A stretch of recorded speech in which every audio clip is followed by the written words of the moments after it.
We've got a matchup with the Pac-12 taking on the ACC in El Paso. We got Michelle Gardner on the line from Arizona Republic to break down the Sun Devils taking on the Seminoles of Florida State. Michelle, how you doing tonight?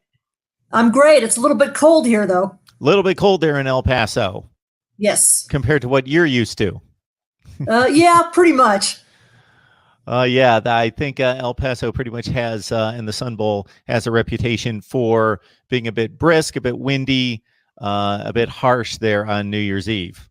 Yep, it's been about 30, 34, between 30 and 38 in practice every day. And then that count the wind, it's not what we're used to. Yeah, that's not real pleasant. That's not real pleasant. I'm in Connecticut right now, and I'm not even having to deal with quite that.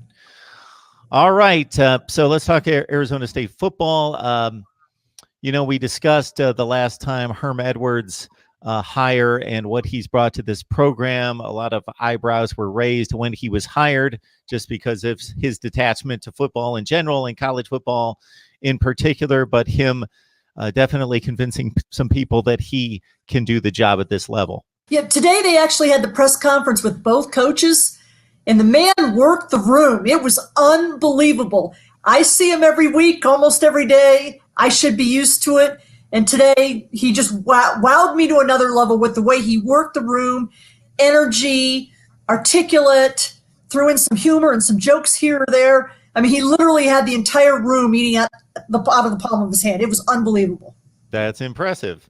But that's what we expect out of him. So yeah.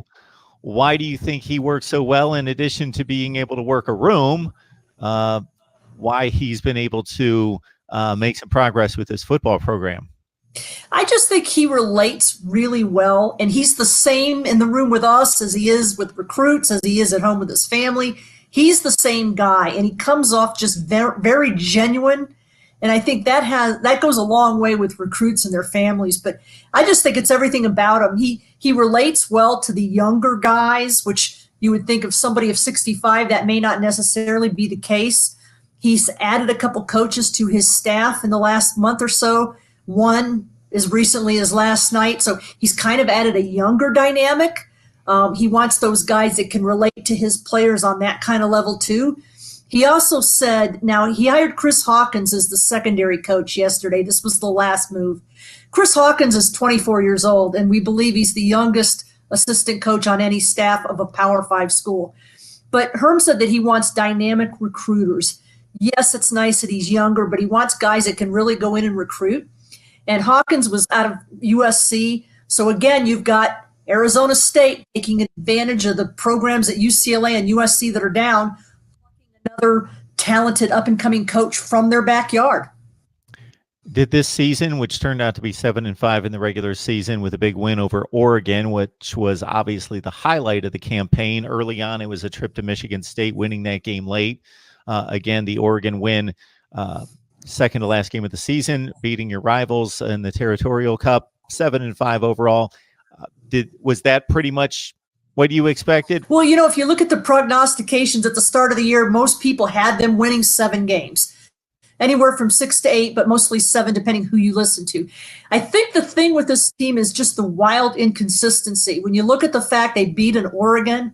I mean, not many people beat Oregon, and they played such a complete game that you look at that game and now you're shaking your head going, how'd they lose to Colorado or UCLA? That's kind of the mind-numbing thing about the whole thing. But you see a team that when they put things together can beat anybody, but they're so young. They played as many as 32 freshmen this year at different times. That's what you get. You get inconsistency, and that's what you saw when you had them losing to the likes of Colorado. Yeah, so Jaden Daniels is going to be able to show his game to the nation.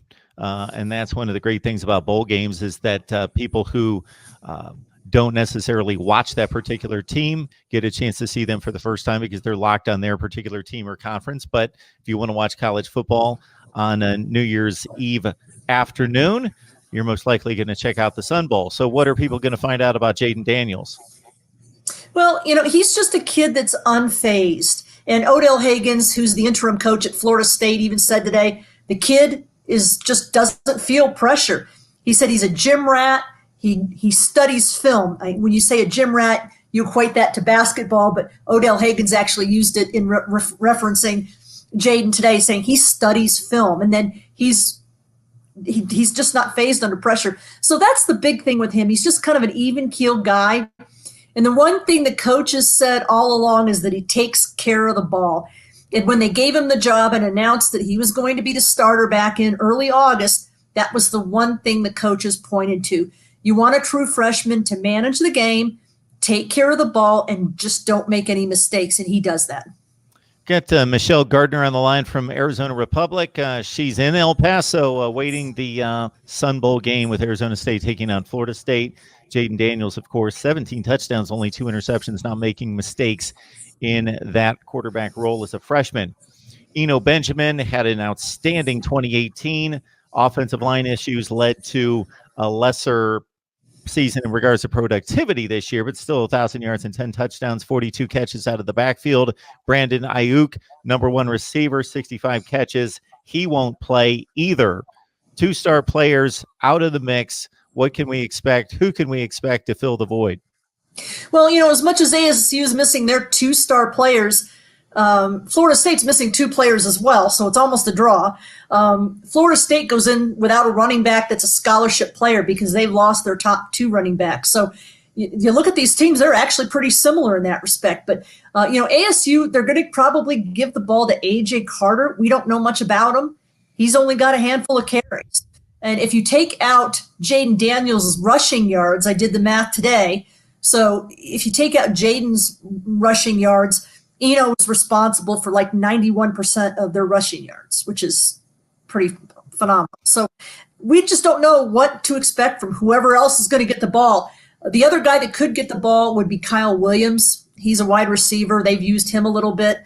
I'm not as concerned about the absence of Ayuk as much as he's a great playmaker. ASU's got a lot of wide receivers. There's a little bit more depth there. Yeah, so we got Arizona State taking on Florida State. Michelle Gardner from the Arizona Republic helping us break down the action. What does this game mean for Arizona State? In addition to being 8-5 versus 7-6, the bowl game argument wages on from team to team, program to program, bowl game to bowl game in regards to incentive, motivation, and what it means. Well, they're going to play a lot of players. Herm is not going with the fact, you're just playing to play players. He wants to win the game. And I think if you're ASU, you win the game, you get to 8 wins, which is progress over last year. Whereas if you lose the game, now you have the same record as last year. So I think there's kind of a mental thing going in that if you win this, you're actually showing progress. Even though I could argue that even if ASU loses, they're showing progress because of what they've done with the young roster. But I think they really want to win this game. And, most of these guys on the ASU team haven't won a bowl game. There might be a few fifth-year seniors that were on a team that won in 2015, but Herm really wants to win this game, or so he says. And, if you look at the way they went about practice, they really looked like they were into this game to win it. Michelle, you mentioned some of the more disappointing efforts for Arizona State this year, but the ceiling is beating Oregon and also a Michigan State win against the Spartans team that won a bowl game against an ACC team that was better than Florida State.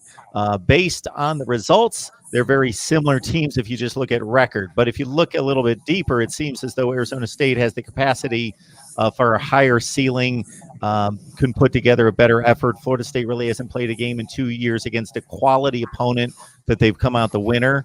Do you have a certain lean in this game? Well, here's another thing. I talked to one of the Florida State beat writers today, and Florida State's missing 20 scholarship players. That's a lot.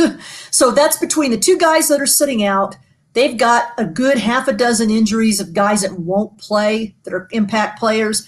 They've got guys that have left the team for whatever reason. So, if you're talking 20 guys, that's a good chunk of your roster that's not available to play, that you counted on. So I think that when you look at that, I think that's a pretty huge factor. I think ASU wins it. I think they win anywhere from 7 to 10 points. Call me a homer, but I did the analysis today, and I just think where ASU is strongest is where Florida State is not strong, and that's going to be a factor too.